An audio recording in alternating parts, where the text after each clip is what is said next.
જય માન દાતા, જય વેલનાથ. દરેક મિત્રોને નમ્ર વિનંતી કે બને એટલો મિત્રો વિડીયો આગળ શેર કરો.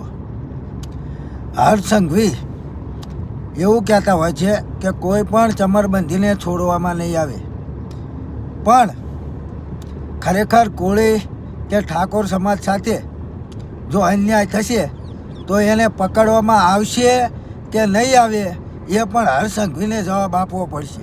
અને જવાબ આપવો જ તે. પહેલાં તો આ વિડીયો જુઓ અને પછી આપણે આગળ વાત કરીએ. પહેલાં આ વિડીયો જુઓ અને હર્ષ સંઘવી સુધી આ વિડીયો શેર કરવાની જવાબદારી મારા સમાજના તમામ ભાઈઓની છે. સમાજના તમામ લોકો સુધી આ વિડીયો શેર કરો. પહેલાં વિડીયો જુઓ.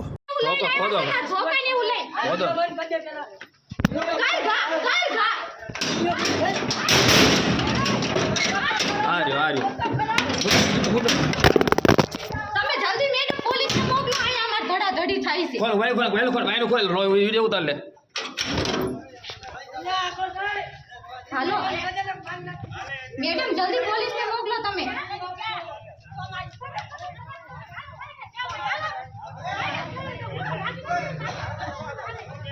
જોયો ને મિત્રો વિડીયો? આ ઘટના રેલવે કોલોની, સરદારબાગ સોસાયટી, દશામાનું મંદિર, બોટાદ, તાલુકો બોટાદ અને જિલ્લો પણ બોટાદ. નામ ભાવેશભાઈ હરજીભાઈ મકવાણા, કોળી પટેલ. હવે આ હુમલો કરનાર જે અસામાજિક તત્વો છે, વાત એવી હતી કે જે આ ભાવેશભાઈનું મકાન છે, જ્યાં અહીંયા રહે છે, એ ઘરની પાસે ટાયર પડ્યા હશે. તો ટાયર કોકે સરિયું મારી અને ટાયર તોડી નાખ્યા. ત્યારે ભાવેશભાઈને એવું થયું કે કદાચ કોઈ દારૂ પી અને તોડ્યા હશે.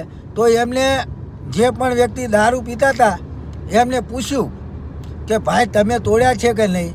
તો ઓલા વ્યક્તિએ ના પાડી, ના ભાઈ મેં નથી તોડ્યા. તો પાછો એ ભાઈ ઘરે જઈ અને પાછો આવ્યો. જે અસામાજિક તત્વ છે એ કોવાળી લાવ્યો, ધોકા લાવ્યો અને સાથે પાંચ યુવાનોને લાવ્યો. અને લાવી અને ડાયરેક્ટ જે ભાવેશભાઈ છે એમની ધર્મપત્નીને પેટમાં પાટું માર્યું અને મન ભાવે એવી ગાળી દીધી. તો ખરેખર આ ગુજરાત યુપી બિહાર કરતાં પણ ખતરનાક લાગે છે કે નથી લાગતું? એટલે હું તો એમ કહું છું કે હર્ષ સંઘવી મોટા મોટા ફાંકા મારતો હોય છે કે કોઈ પણ ચમરબંધીને છોડવામાં નહીં આવે. તો અત્યારે તમે કહો ને, આ ચમરબંધીને પકડો.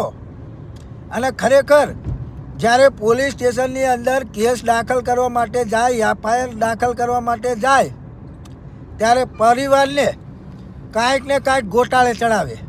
બીજા દિવસે આની એફઆઈઆર લેવામાં આવે છે. વિડીયો પ્રૂફ હોવા છતાં જો 2 દિવસે કોળી સમાજની એફઆઈઆર લેવામાં આવતી હોય તો ખરેખર આ કોળીની દુર્દશા કેટલી કહેવાય.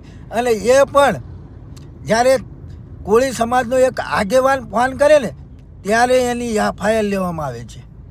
એટલે હર્ષ સંઘવીને હું એટલું જ કહીશ કે ખરેખર જો ચમરબંધીને ના છોડતા હોય તો આ લુખ્ખાઓને, આ ગુંડાઓને, આ અસામાજિક તત્વોને જાહેરમાં વરઘોડો કાઢો તો જ હા, નહીંતર ના. એટલે કોળી સમાજ સાથે જે 8 દિવસ સુધી જે અન્યાય અત્યાચાર થયો છે ને એ હવે સહન કરવામાં નહીં આવે. હવે સમાજ જાગૃત બની ગયો છે. જ્યાં પણ અન્યાય અત્યાચાર થશે ને ત્યાં લાખોની સંખ્યામાં કોળી સમાજ ભેગો થશે. એટલે જો તમારે એવું ના કરવું હોય તો આ ગુંડાઓને પકડી અને એનો વરઘોડો કાઢવામાં આવે અને કાયદેસરની કાર્યવાહી કરવામાં આવે. જય માન દાતા, જય વેલનાથ.